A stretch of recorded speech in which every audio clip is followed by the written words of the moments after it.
저는 토라 포션을 12년째 이제 매일 성도들과 함께 새벽 예배에서 이렇게 나누면서 그 은혜의 자양분을 말씀의 어떤 깊숙한 곳에서 그렇게 끌어올리는 그런 기쁨들을 누릴 수가 있었습니다.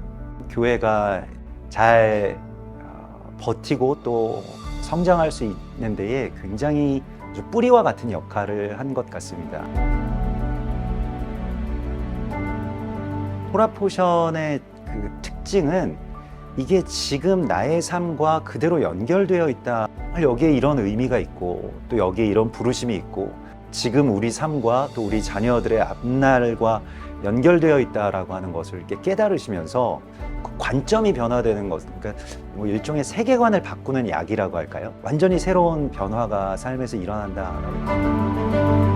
절기나 또 계절이나 지금 이 시기에 주님께서 우리 가운데 이 말씀을 주시고 계시는구나. 몰랐던 그런 부분들, 또 전에는 감추어져 있던 그 말씀의 어떤 보석들을 찾는 그런 기쁨들을 말씀이 실제가 되고 말씀에서 우리가 나오고 우리 말씀으로 돌아가고 그런 어떤 연결들이 있는 것 같아서 재밌기도 하고 감사한 마음입니다.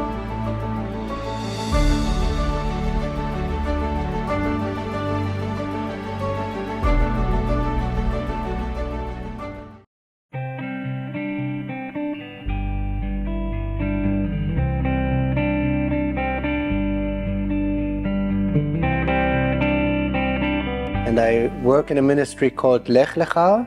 It's a discipleship training school for young Israeli believers. We saw that the body of Messiah in Israel is growing. More and more young people started to be believers in Jesus. Looking back, it's really, we feel like watching a movie, watching what God is doing in the lives of these young Israelis. And this is what we were witnesses of. This is one of the testimonies. He met Jesus in the New Age festival, which sounds weird, but God has any way to reach people.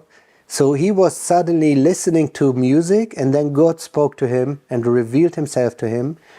And then he felt very filthy. He felt that he's dirty, and he wanted to clean himself. So he went to shower, and after taking a shower, he wanted really to also get cleaned outside for what he felt was happening inside.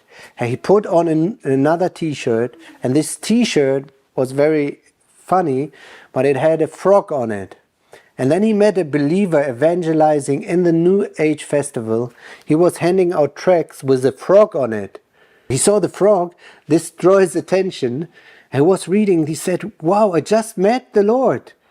Can you tell me more about it?" He came to a group of believers who shared their testimonies, and one of them, of the group of believers, was Mike. And then he realized he knew Mike. Both were taking drugs in the past together. And then he said, "What happened to you, Mike?" And then he shared his testimony, and then he accepted Jesus on the spot in the same day. What I can say, looking back in these 23 years I'm in the land, that the Israelis are more open for the gospel now than 20, 30 years ago. You see it in the numbers of people getting saved. Again, it's not a big number, but it's more and more. I remember when I first came to the land 20, 25 years ago, there were less than 1,000 believers on the Jewish side in Israel. On the Arab side, I don't know how many were. It was more than 1,000 evangelical Arabs. But now, people say that there's about 10,000 Messianic Jews and 4,000 Arab born-again believers in the land. There are more Arab Christians, nominal Christians, but born-again evangelical Christians are 4,000 and 10,000 on the Jewish side. So the percentage grew like 1,000% if you look back into the last 20, 30 years, that one day all Israel will be saved. We are not there yet, only a remnant is believer. That we believe this is part of God's preparing the ground for the end time. I don't know, of course, where on the scale of the end time we are at, but as we all see around in the world, the earthquakes, the tsunami, the wars, all these things going on, and on the other side, the gospel being shared in more and more people groups, this will be all part before Jesus coming back. And one day at the end, the very end, all Israel will be saved.